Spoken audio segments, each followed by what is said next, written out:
Hello everyone, you're watching Global Leaders Network, Win TV. I'm your host, Yesoe. There are many leaders globally in areas such as government, non-for-profit organization, business, hospital, education, etc. Global Leaders Network invites these leaders and share their wonderful stories. Today, I invited Richard Porter, Republican National Committeeman from Illinois. How are you today? I'm great, thank you, and thank you for having me. You're welcome. Would you please introduce yourself briefly? Sure. Richard Porter. I represent Illinois in the Republican National Committee. The Republican National Committee is a committee. It has 168 members. And our job is to try to build out an infrastructure to support all of the state and local parties around the country and to support our president. I see. Big question I have it to you. Yeah. Why do we have to vote for and also support President Trump? President Trump, his mission is to make America great. I mean, it's right there on the cap. And the wonderful thing about President Trump is that he's really following through on all the things that he said he was going to do. And he's bringing a focus back towards ordinary Americans and trying to make the government work well for them. And it is working. As a result of his policies, we see the lowest unemployment rates across the board, including in a number of communities that have historically had higher unemployment rates. So we have a strong economy. He's focused on making sure that America really only pursues its interests and isn't the world's policeman.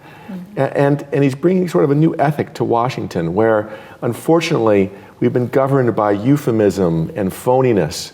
He's a very authentic guy. I mean, what you see with Donald Trump is what you get. He talks to us every day on that Twitter account. He talks to 70 million people, and you know it's actually him. It's not a faker. And so I think that's the thing that I think people really find appealing about him is he's an authentic American who's looking out. Some people actually say to me that they don't like the president to tweet too much, you know? So why do you think that President Trump actually use a Twitter and try to communicate through social media? So he's unlike any other president in my lifetime. You know, we're used to presidents being a little bit remote, almost like the emperor, you know, who makes pronouncements, and everything is filtered through many channels and aids and edits. Really amazing thing about Donald Trump is he talks directly to people every day without being intermediated or filtered, without sort of aids, and it's not all kind of pre-packaged or pre-polled. You know that when he's sitting down and writing that Twitter, it's actually him, and he's telling you what he really thinks. And so I think that's sort of unique. And people appreciate the freshness and the authenticity. They have a direct relationship with this president in a way that they haven't had with other presidents who are more remote. So it is a little unsettling sometimes because sometimes he says things, you're like, well, wait a minute, presidents don't say that. They don't act like that. But I think the exchange for that is having a real relationship with a man, actually seeing what he's really like and having an authentic connection with him. And I think that's what, 70, 80 million people in this country see every day when they communicate with him on Twitter.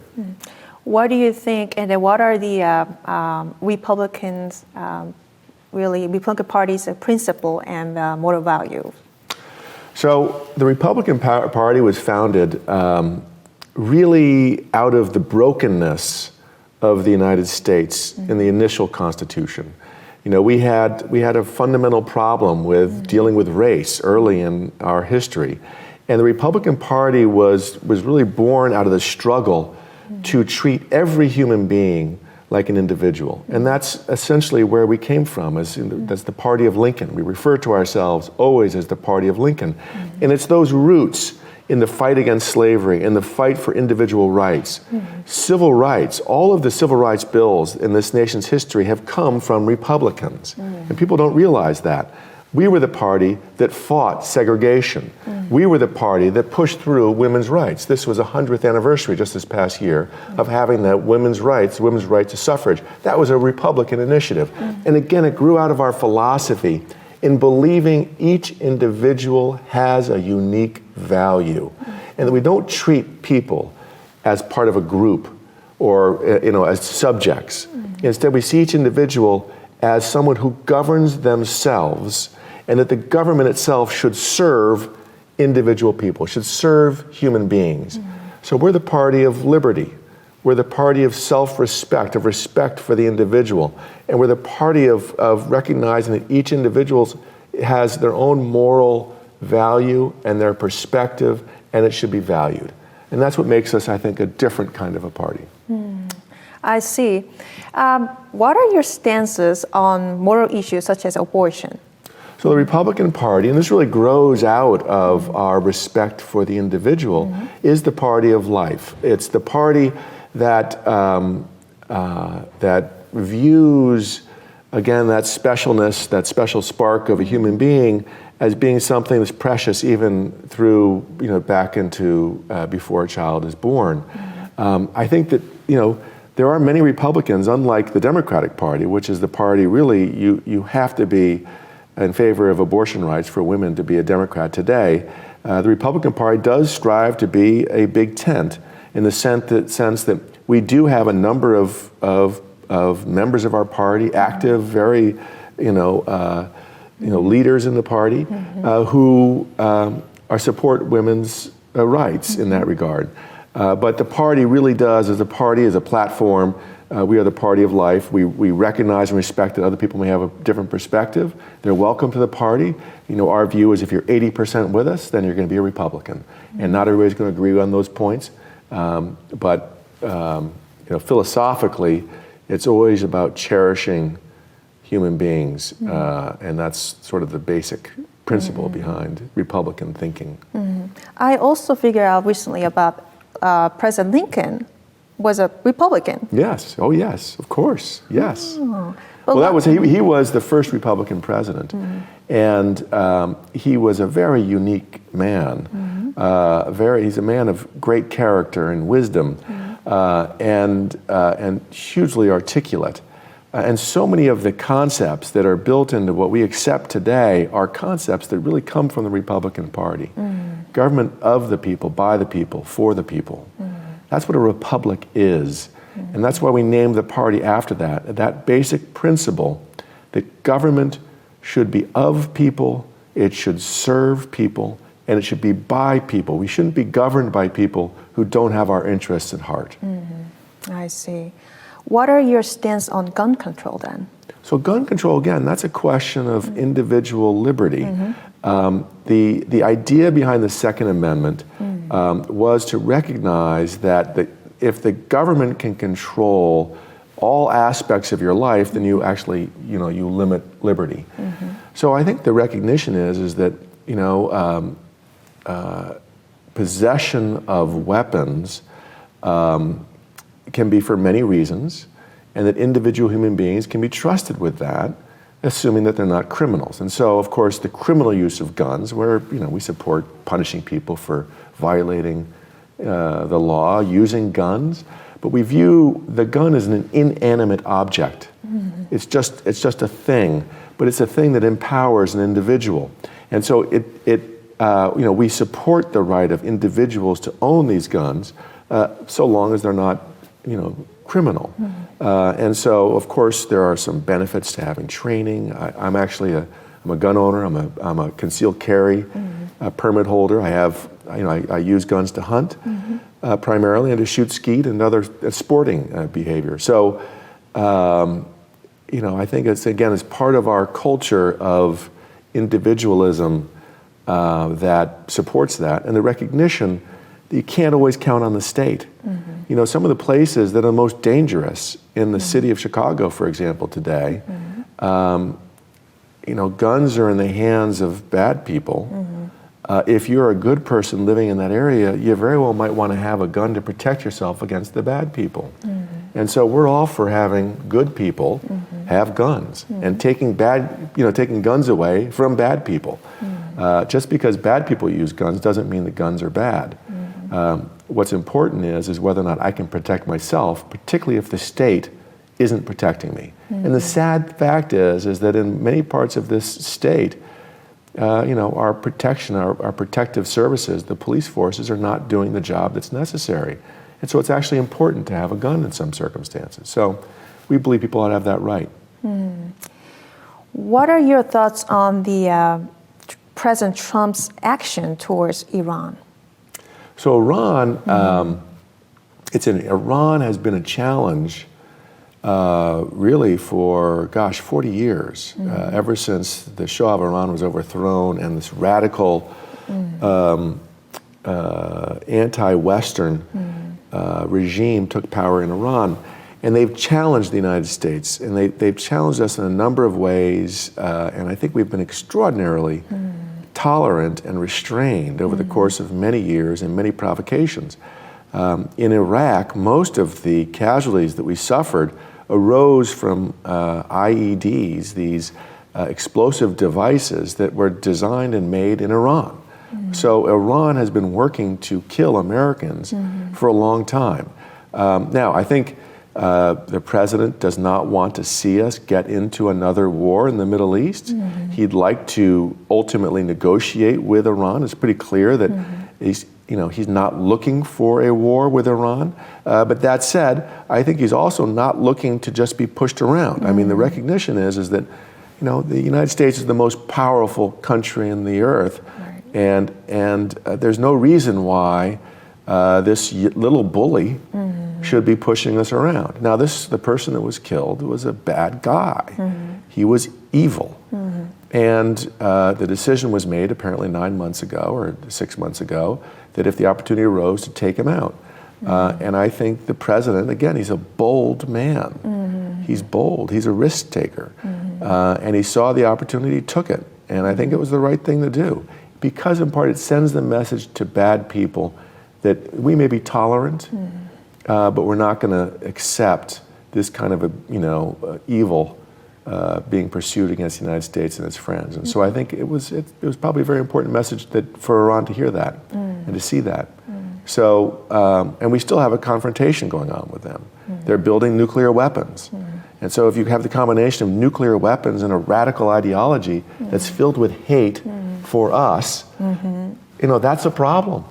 And so I think this is really, it's still a problem, but I think the president's hope is to ultimately negotiate with Iran to get them to see that we can actually be a friend and a positive friend, and they can, we're live and let live people. They can believe what they want to believe. That's part of our culture. So we'll see how that plays out. I see. We have so much debt currently in Illinois, and I heard that it's 49 ranked financial report. It talks about who is the best rate, has the best rate in terms of states. But unfortunately, we have 49. So what do you think about why do we have so much problem with money? What do you think about this, and how can we improve this? So unfortunately, Illinois has been governed with a culture of corruption for many decades. The folks who are in government, too many of them view their job not as serving the people, but as using this as an opportunity to enrich themselves. And the governing alliance that has controlled Illinois politics for really 40 years, with a few interludes of some statewide Republicans, but the control of the legislature has been in Democratic hands. And that coalition is built around a relationship with the public employee unions. And the Democratic, the Chicago way of governing, the corrupt Chicago way of governing, is to promise the people who work for the government, that the people who run the government will deliver a better and better deal for the people who work for the government. And they do that at the expense of the citizens. So the Democratic form of governance is to really deliver the best deal possible for the people who work for the government, which is not the best deal for you. Okay, they're not working for you, they're working for the people who work for the government. And the unfortunate thing about what's happened in Illinois is that they made a lot of promises over many decades to state workers and municipal workers about how much they would be paid when they stopped working. And they cut a very sweet deal with the workers, saying, you could stop working depending on the type of job, sometimes in your mid-50s. And then you could stop with a job, you start with a pension, that would be 80% of what you were making, but that would include your overtime. So most people retire with almost their full salary because they work overtime for a few years before they retire. Now, despite promising these rich benefits, where many teachers will retire with pensions over $1 million, in my community over $3 million, a net present value of these pensions, we've created millionaires out of the people who work for the state, but they didn't put the money away to pay for it. So now all of a sudden that bill's coming due. That's the debt you're talking about. Our debt problem in Illinois, why we're at the bottom of the heap, isn't because we borrowed money from Wall Street, although we did. Wall Street has financed this kind of corrupt governance. They know about this debt, and they're still lending us money. But the most money, the massive amount of debt arises from promises that were made to state workers to make them basically millionaires when they retire. And it's a real problem. Now, it's having a decent retirement plan is part of a good employment relationship. So clearly, whether it's a 401k or having other arrangements so that people can retire and be comfortable, that's part of what we all look for when we look for jobs. So there's nothing the matter with that. The issue is going too far, is milking the system for political gain. And that's essentially what happened, is they promised too much and they didn't put the money away. And guess what? Now it's just too much. They've promised too much. There's a guaranteed 3% annual increase no matter what's actually happening with the cost of living. So when you retire, and you retire with a pension, you're just going to see that grow every year. And people who retire in the mid-50s could get that for 40 or 50 years. And so we're paying people for 40 or 50 years not to work. 3% more every year. And people are leaving Illinois. And people are leaving Illinois. And a lot of the people who are getting these pensions are leaving Illinois. So we've got to deal with this. We've got to go back and recut the deal. We've got to go back and say, look, there's a sustainable level at which people ought to be paid. So the idea that the taxpayers of Illinois have to pay people who retire more than $100,000 a year not to work, think about that for a second. The median household income in Illinois is like $60,000. So half the people in Illinois are making $60,000 a year, $60,000 per household, and they're paying taxes to pay someone more than $100,000 a year not to work. How fair is that? And what's happened is because this debt is so large, it's become the governing obsession of Democrats to find the money to fill the hole, to pay people not to work.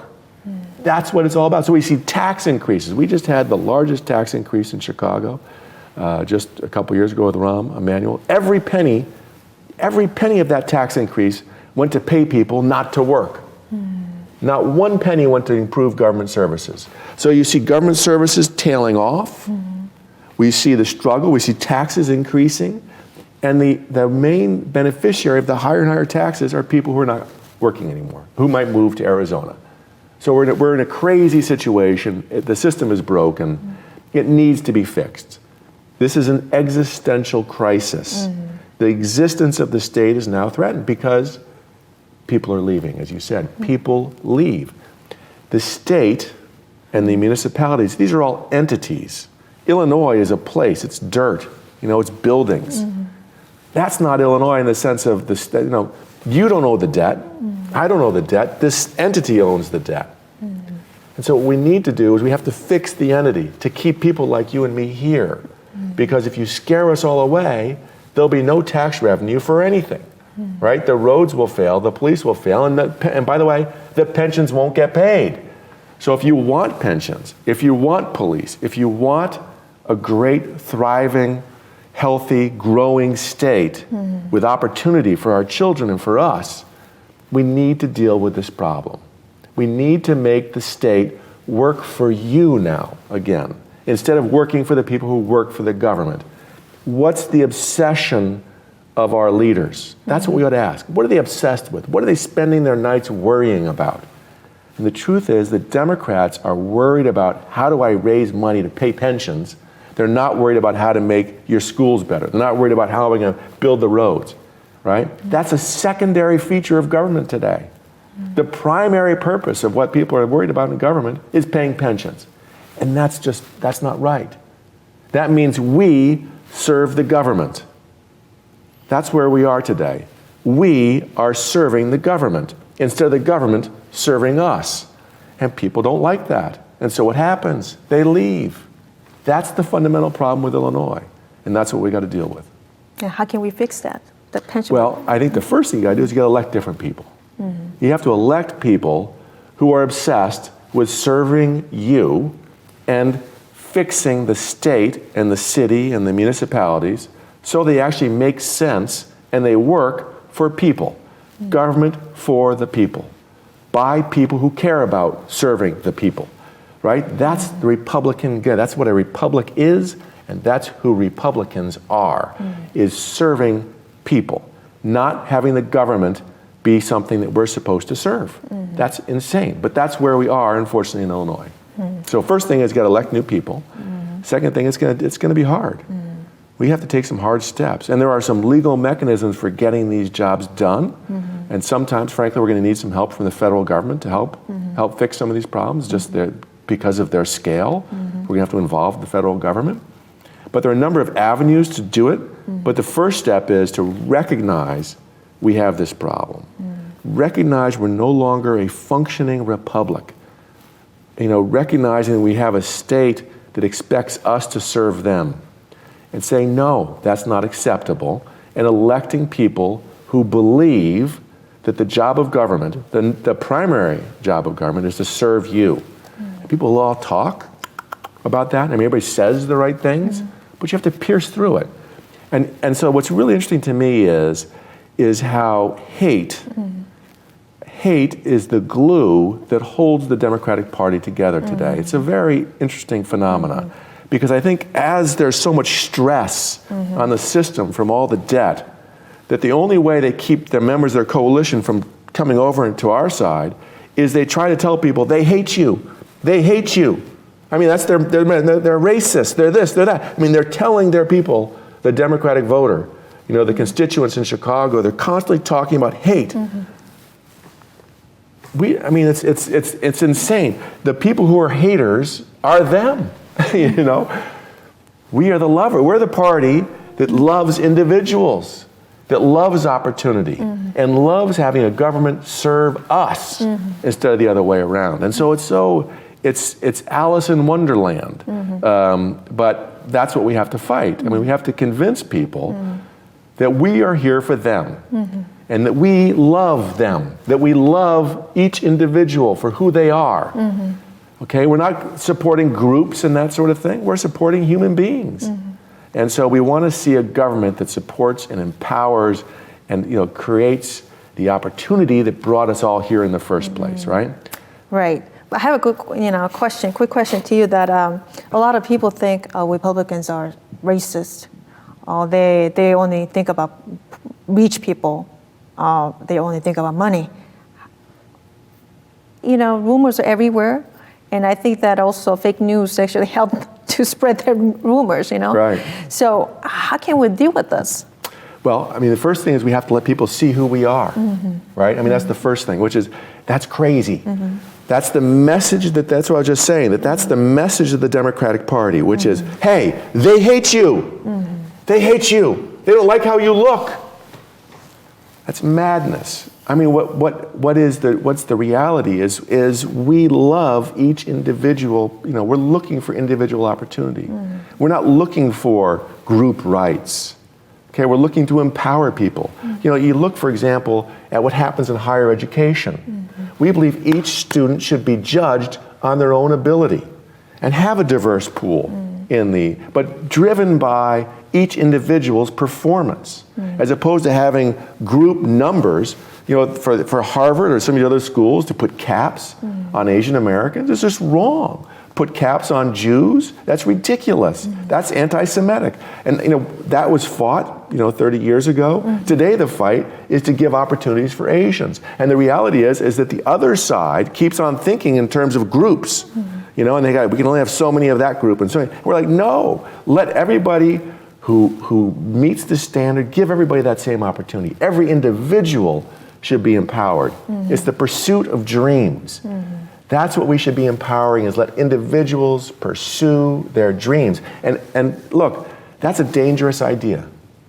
Freedom is a dangerous thing because you can't control people, right?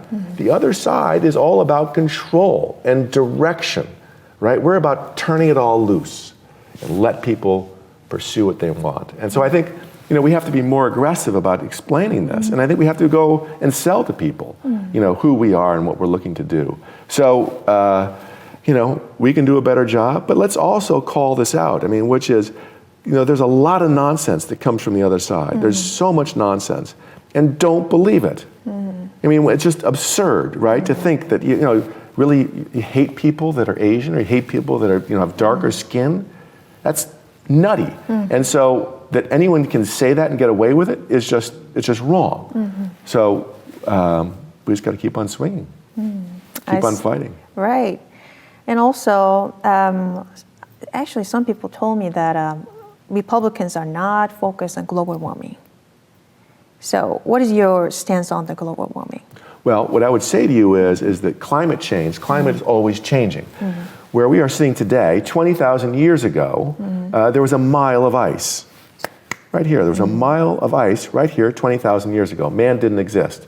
The ice came and the ice left without man's involvement. The climate was changing. It got colder and it got warmer.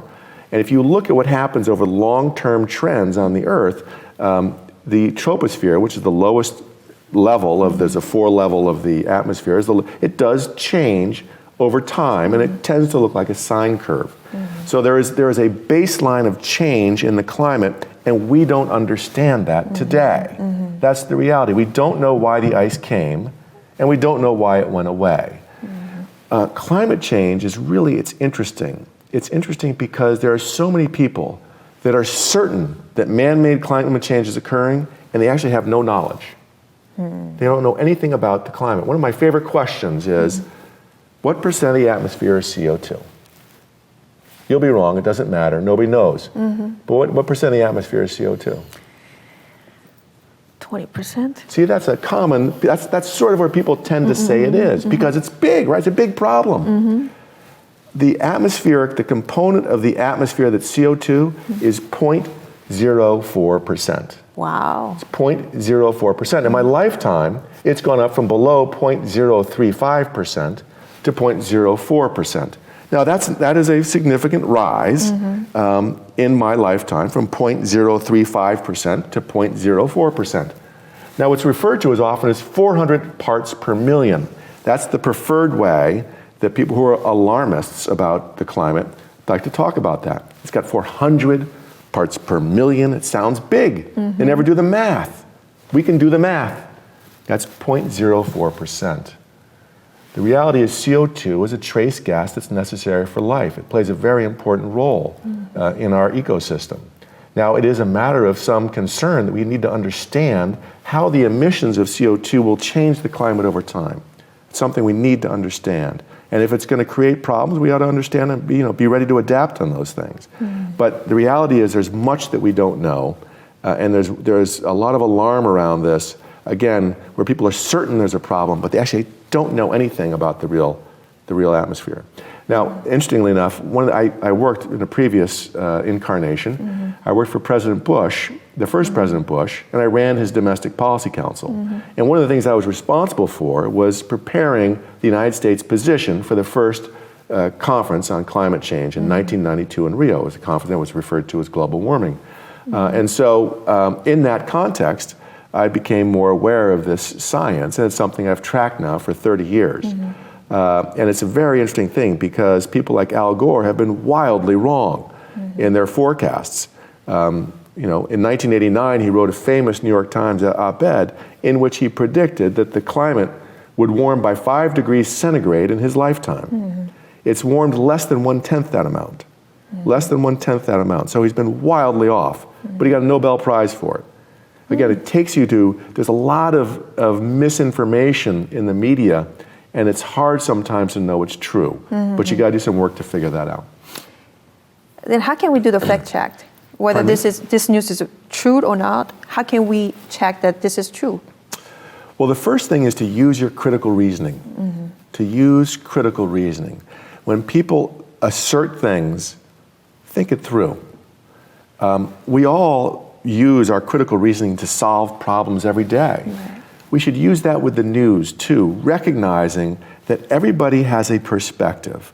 And often the people who pursue careers in media have a very strong perspective. And the reality is that there tends to be groupthink. In a lot of these major media organizations, people all sort of think the same way, and they're all hard left people. And so, just as Fox News is identified as people where there's some conservatives, the reality is almost all the other news channels are composed of people that have a particular perspective, and it's fairly hard left. And so what you need to do is understand that and then critically assess it. And there's lots of sources of information, and we ought to always try to access the information to test what we hear. Wow, a lot of information, and I really appreciate that, you share everything, you can help the Republican Party. Oh, good. Well, thank you. Yeah. Thank you for giving me a chance to come on and visit with you. I really appreciate it. Yeah. Do you have a comments to our audience today? Well, I guess what I would say is, well, first, thank you for watching today. And what I'd like you to do is I'd like you to think about Illinois. I'd like you to think about what you want from a state government and a local government and from a national government, and judge the candidates and the parties on what they are actually offering to do for you. Not what they're saying, but what they're actually going to do. Who's supporting them and where are they going to go? And don't necessarily believe all that you hear. Use your critical faculties to assess who people really are. There's a lot of nonsense out there. It's not always easy to know what's true, but I urge you to find the truth and pursue your enlightened self-interest to do things that's in your best interest. Because if you pursue the things that are good for you, if you pursue your dreams and you elect people who are supportive of you pursuing your dreams, we'll have a better country. It'll be a better country for all of us and for our children. So I urge you to think about that and give us an opportunity at the Republican Party. Thank you so much. Thank you once again. Thank you. Thank you for watching Global Leaders Network Win TV. If you want to watch this again, you can watch this through our website and YouTube. And don't forget to subscribe us. And I want to see all of you next week, Thursday, 9 p.m. Until then, have a blessed week. Bye-bye, everyone.